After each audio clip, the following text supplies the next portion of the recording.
This monopod has received a lot of good online reviews. However, no one has mentioned the problems with it, so I'm going to go over the problems just in case some of these issues are a deal breaker for some people. So the monopod has red flip buckles, and if you're working in wildlife, doing wildlife photography or videography, then these red buckles and also the red part here might be a deal breaker because it makes you more visible to wildlife.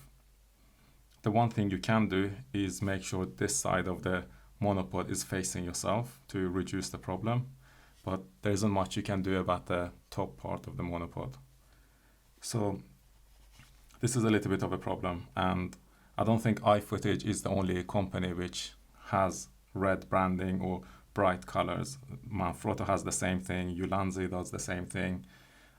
Rode audio equipment is probably the worst offender, and a lot of other brands do the same thing. But then there are brands that actually have less bold branding, such as Sennheiser, Wellborn, E-Image. So there are brands that have a little bit more discreet branding on their equipment. Aside from wildlife photography, the red buckles and the bright colors can also sometimes reflect into reflective surfaces. So if you're filming a screen or something reflective, you might be able to see the reflection of these buckles and the bright colors, whether it's red or white, in those surfaces, which obviously impacts the quality of the work that you're doing. So ideally, when you're purchasing video equipment, you want everything to be discrete colors, meaning black and non-reflective, which is not the case for this monopod. I've seen some people cover up the red and bright parts of their monopods or tripods with black tape or, scribble on them using markers. So there are solutions around it, but it's not really the nicest solutions. This monopod uses flip locks instead of twist locks to expand or collapse the monopod. And another problem with this is that if you're using flip locks and you're doing wildlife photography, then you're making noise, which obviously is not productive in the wildlife scenario if you're scaring, the wildlife away. But also other places where this might not be good is if you're in a quiet setting, such as in a theater or in a wedding or a conference or somewhere where you don't want to draw attention to yourself. You want to discreetly, open the monopod, extend it, and then without creating too much noise, continue your work. Another problem with flip locks is that they take up more space than twist locks. So if you're packing it away, sliding it into a suitcase or taking it out of a suitcase, these flip locks can also snag onto items in the bag. Or if you're working with a monopod, sometimes clothes or wires might get tangled onto them and cause an accident. Some people say that when they use flip locks, sometimes they snap it on their fingers. This has never happened to me, and I don't see it as a problem with this monopod, but I've seen people complain about it, so I'm just mentioning it here just in case some people think that's a deal breaker for them. So in theory, the advantage of flip locks is that you just do one action in order to close the flip lock, whereas with the twist locks, you have to turn it multiple times. But that might have been the case with really old monopods and tripods where you had to twist it multiple times to secure and tighten the lock. But with all the new monopods and tripods, it's usually a quarter of a turn to tighten the monopod, so that's no longer an issue. Also, some people find twist locks easier to operate with one hand, since you can just twist it to open it or close it, whereas with the flip locks, you actually need to hold on to the monopod and keep it steady when you do the opening or closing operation of the lock. Again, this is a subjective topic, but some people find that easier, and some people actually find it easier to do it with the flip locks. One of the advantages of flip locks is that if you're working with gloves, for example in a snowy environment, then it's easier to open or close flip locks, Whereas with twist locks, they might get slippery if you have snow on your gloves, or the gloves doesn't give you enough grip to turn and close the lock. So that might be one aspect which you want to consider when you're deciding on whether to get a monopod with a flip lock or a twist locks. Now the other thing with flip locks is that sometimes they can become loose and you need an Allen key typically to tighten these screws here, and that will let you lock them again. So if you're carrying an Allen key with you, that's fine, but if you're out in the field and you're doing some work and you don't have an Allen key with you, that might be a problem. So one of the advantages again of flip locks is that on some tripods and monopods, the flip locks are aligned really close to each other, and also if there's multiple tubes for a leg, they will be at an angle, so you can use a single hand to open all of them at the same time. These are quite tight, so I can't open all of these with a single hand action, but on some tripods this might be possible. Whereas with the twist locks, you have to untwist each of them to open them or lock them. So again, that's something to keep in mind, but I don't think this is possible on this one because there's too much space between each of these flip locks and they're quite tight, so I don't think you can open all of them with a single action. One of the problems with this monopod is the base tripod for it. So the base tripod doesn't become completely loose. So you have this screw here on the side, which you can use to loosen the ball head. But okay, I've loosened it to its maximum, but there's still quite a bit of drag on it, which means if you want to use the monopod to do whip pans or move it quickly from this part of the monopod, then that's not going to work.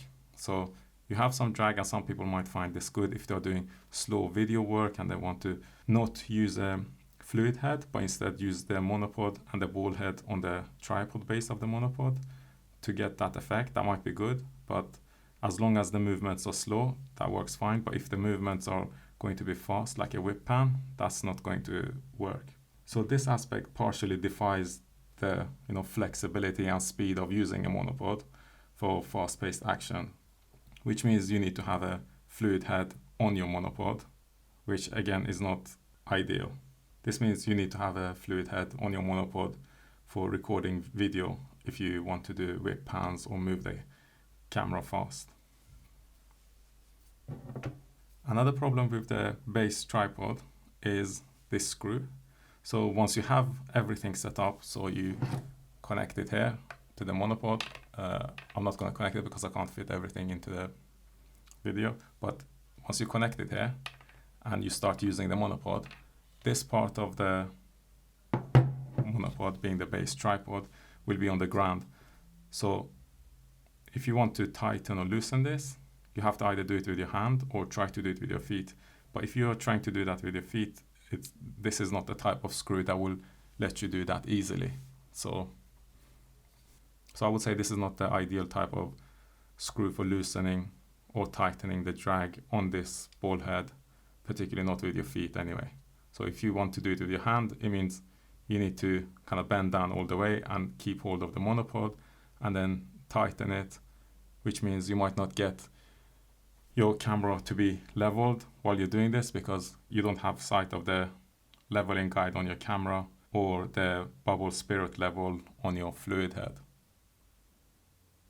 Now the other problem with this screw, as opposed to some of the other video monopods, is that there are other video monopods where you can loosen or tighten the friction on this, or lock it essentially, with one single action. So you press it and it will lock the ball head, and then you press it again and it will release the lock. So the tension and the lock are not related to each other. So you have two different things. You have one lever or screw for adjusting the tension on the ball head, and you have another press button which you can use to lock or unlock this ball head. And that means you can lock or unlock it with using your feet, so you don't have to bend down to actually operate it. So the maximum weight limit that can be used with this monopod is 10 kilograms, which is fine for any mirrorless camera or DSLR or small camera equipment, so that's not a problem. But if you look at the equivalent size monopods from competitors or other brands, they seem to be able to support 20 kilograms or 25 kilograms. And this is good because sometimes when you're using a monopod, you might want to lean your body weight on it. And if you're doing it with this monopod, which only supports 10 kilogram, then that might be a problem. But if you're doing it with a monopod that supports 20 kilograms or 25 kilograms, you feel secure that nothing is going to happen to the monopod, and you can put some of your weight on the monopod without any problems. So I'm going to create another video to compare this monopod with a few other monopods in the same range. For example, the Leofoto one and the E-Image, to see the differences between them, including the maximum weight load and the base tripod and how those function. So you can get an idea of what other brands do provide and how they differ. So if you want to be notified once those videos are published, press the subscribe button so that you get a notification. One of the reasons this monopod only supports 10 kilograms is because the tube diameter is smaller than some of the other competitors. So this one is about, I think, 32 or 34 millimeters for the biggest part of the tube, whereas some of the competitors have a tube diameter of 40 millimeters. And also, I don't know how many layers of carbon fiber this monopod has, but the competitors provide 10 layers or 12 layers of carbon fiber. So the more layers you have, the stronger the monopod will be. So even if the tube diameter is smaller, but you have more layers of carbon fiber, that will provide more strength.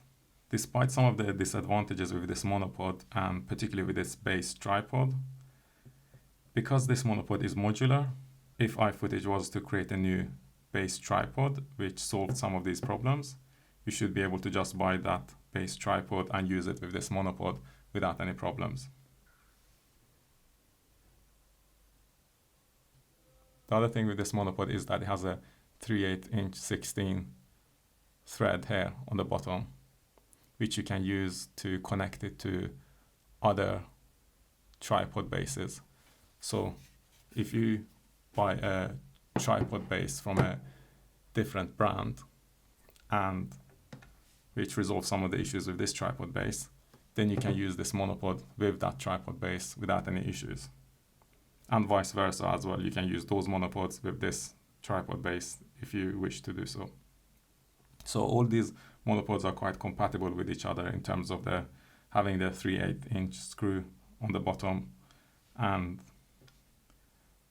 being able to fit that into different tripod heads. Now the one thing about this tripod base is that it has this proprietary connection here. So this is quite good, but it means if you want to use it with another monopod, then what you need to do is purchase one of the iFootage. So if you wanted to connect another monopod to this base tripod, what you would need to do is purchase one of these release plates, which one of them comes with this monopod, and then connect it here. And then you can connect the monopod, any monopod that supports a 3/8" 16 screw to this tripod. Anyway, if you want to be notified of the video about the comparison of this monopod with other monopods such as the Leofoto one and the E-Image one, then press the subscribe button and you will receive a notification once that video goes up.